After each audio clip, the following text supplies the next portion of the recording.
Assalamualaikum warahmatullahi wabarakatuh.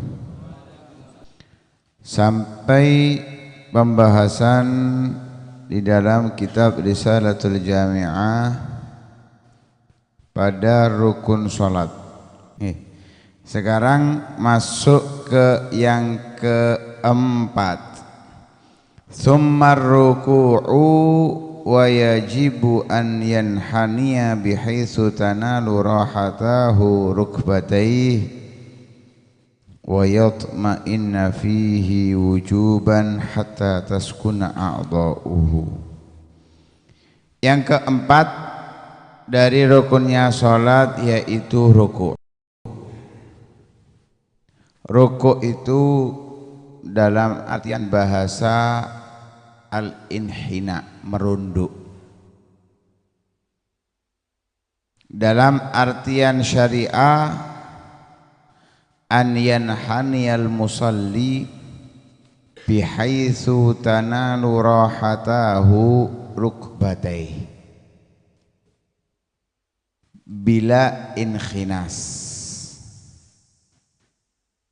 Seorang yang sholat merunduk sekiranya kedua telapak tangannya bisa mendapati kedua lututnya. Apakah harus meletakkan kedua tangan di lutut? Enggak. Yang penting sekiranya dengan merunduk, kiranya tangan itu bisa sampai ke lutut, maka di situ cukup dikatakan dia sudah ruku. Ini pembahasan tentang sahnya. Ketika seseorang merunduk, sekiranya kedua telapak tangan bisa menyentuh kedua lututnya walaupun tidak diletakkan, maka dia sudah dikatakan ruku. Ini juga terhitung untuk orang yang postur tubuhnya ideal. Lah ini asli memang, bukan istilah, tangannya panjang. Ini dok, wis utuh. Misalnya, rukuk enggak. Ini untuk tubuh yang ideal. Atau pendek. Ini dok tangannya. 15 cm. Sampai ngelempit awake. Iya, enggak dihitung. Yang dihitung itu standarnya orang sekiranya kalau tangan itu menyentuh lutut sampai, maka dikatakan cukup bagi dia ruku. Adapun sempurnanya Nabi itu kalau ruku di punggungnya dikasih gelas, nggak jatuh, lurus, kasih nampan nggak jatuh, seimbang karena lurus. Dari pantat sampai kepala itu lurus. Kalau bisa digambarkan itu kalau segitiga apa? Sikunya itu pas lurus. Itu rukuknya Nabi Shallallahu Alaihi Wasallam. Dan antara antara kaki kanan dan kaki kiri di jarak ukuran 1 jengkal. Ini laki-laki. Kalau perempuan dimepetkan. Tapi kalau laki-laki di jarak 1 jengkal. Dilebarkan, ganggu sebelahnya haram, nggak boleh. Akhirnya juga nanti membuat softnya itu terlihat renggang, kakinya ketok mepet, awake renggang. Nah ini nggak benar, standar. Ya kalau kita berdiri itu lurus, kaki kita ini dengan badan kita lurus. Kalau gini kan, rodok ngerucut ke bawah. Tapi kalau agak renggang, lurus. Postur tubuh kita terlihat lurus. Itu saat rukuk juga demikian, jarak antara kaki kanan dan kaki kiri itu ada 1 jengkal. Di dalam rukuk itu ada 6 syarat. Yang pertama, an yasihha ma qablahu, harus sah apa yang dilakukan sebelum rukuk. Kita sebelum rukuk apa yang kita lakukan? Membaca Al-Fatihah. Maka untuk kesahan rukuk kita, Al-Fatihah kita harus sempurna, harus sah. Jadi yang pertama, an yasihha ma qablahu, harus sah apa yang dilakukan sebelum rukuk. Yang kedua, wa an la yaksida bihi ghairahu, tidak bertujuan saat merunduk kecuali hanya untuk rukuk. Kita sudah baca Fatihah, kemudian kita lengkapi dengan baca surat. Setelah kita baca surat, kan ada keinginan kita dengan mengucapkan takbir Allahu Akbar berpindah dari berdiri menuju rukuk. Tujuan kita saat merunduk adalah untuk rukuk.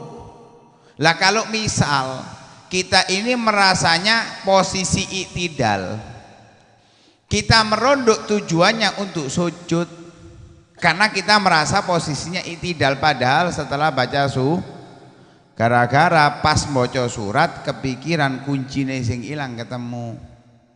Jadi mari baca walam yakul lahu kufuwan ahad, Allahu Akbar, langsung sujud. Gimana ini? Harus kembali ke berdiri untuk merunduk lagi dengan niat rukuk. Kalau langsung balik ke rukuk nggak boleh. Kenapa? Karena dia merunduknya tadi tujuannya untuk sujud, padahal belum waktunya. Makanya harus kembali ke berdiri, kemudian takbir untuk rukuk. An la yaksida bihi ghairahu, tidak bermaksud dalam merunduknya kecuali hanya untuk rukuk. Atau enggak memang niat baca surat, tengah-tengah baca surat ono sing nguncali watu teko ngarep, lah ngindari nih langsung merunduk, wis mesisan rukuk gak oleh, gak bisa, gak bisa. Harus murni tujuannya saat merunduk untuk rukuk. Yang ketiga, ini juga sudah dibahas di dalam kitab Risalatul Jami'ah, wa yajibu an yatma'inna fihi wujuban. Di sini juga ada syaratnya, yaitu wa an yatma'inna fihi, harus tumaknina. Harus tumaknina di dalam rukuk. Sudah takbir Allahu Akbar, sudah rukuk. Dalam posisi rukuk ini harus tumaknina. Apa itu tumaknina? Tumaknina itu sukunul a'dha, anggota tubuhnya semuanya tenang, tidak bergerak, anteng.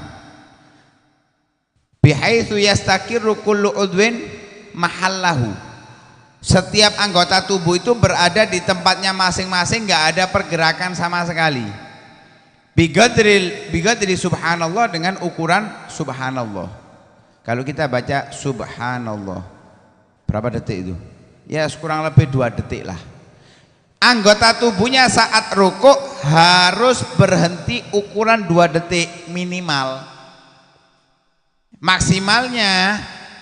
Maksimal sempurna tapi paling minim. Jadi minim tapi maksimal sudah. Itu dengan membaca yang diajarkan oleh Nabi SAW, Subhana rabbiyal azimi wa bihamdih, diulangi 3 kali. Itu minim sempurna. Jadi harus tumakninah, tenang, atau diam, baca subhana rabbiyal azimi wa bihamdi, subhanallah, goleng-goleng kepalanya gerak, ngguk tangane ganti, ngguk sikile diopano, dicokot nyamuk misalkan, garuk-garuk. Ini belum berhenti sama sekali. Padahal yo bocone subhana rabbiyal azimi wa bihamdi 3 kali. Sudah panjang rukuknya tapi tidak ada berhentinya sama sekali. Kemudian sami Allah liman hamidah, enggak sah. Karena itu harus berhenti ukuran subhanallah. Berhenti ukuran subhanallah, itu yang ketiga. Yang keempat, wa antakuna tumakninatu yaqinan. Tumakninanya itu saat rukuk harus betul-betul yakin, aku wis tumaknina, baru berdiri untuk i'tidal. Kalau belum yakin, yakinkan dulu. Aku masih gerak tak gak yo? Ya berhenti. Ukuran subhanallah berdiri. Kalau enggak, kita enggak dianggap rukuk. Kalau enggak dianggap rukuk, kita teruskan i'tidal, sholat kita enggak sah, percuma. Kenapa? Meninggalkan rukun. Nah, rukun ditinggalkan enggak bisa. Karena wajib, beda dengan sunnah. Enggak tasyahud awal enggak apa-apa. Enggak kunut enggak ada masalah. Tapi kalau enggak rukuk, lu wis rukuk tapi nggak sah rukuknya, percuma, nggak dianggap sholat. Yang kelima, wa an yanhaniya bihaitsu tanalu rahatahu rukbatih, Ini mengambil dari pengertiannya. Merunduk itu sekiranya kedua telapak tangan sampai ke kedua lutut. Yang keenam, wa an yakuna bi ghairi inkhinas.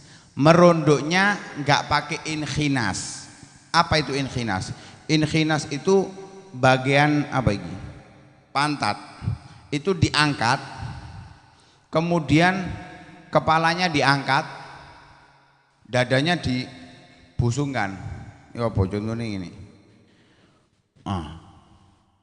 Ini namanya inkhinas.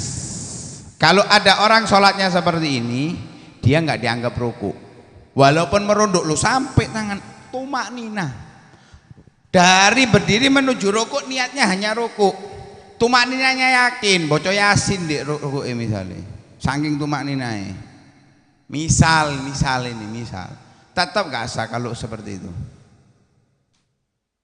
Karena itu harus tanpa inkhinas. Lah ini 6 syarat. Kalau dijalankan maka rukuknya sah. Salah satu ditinggal rukuknya tidak sah.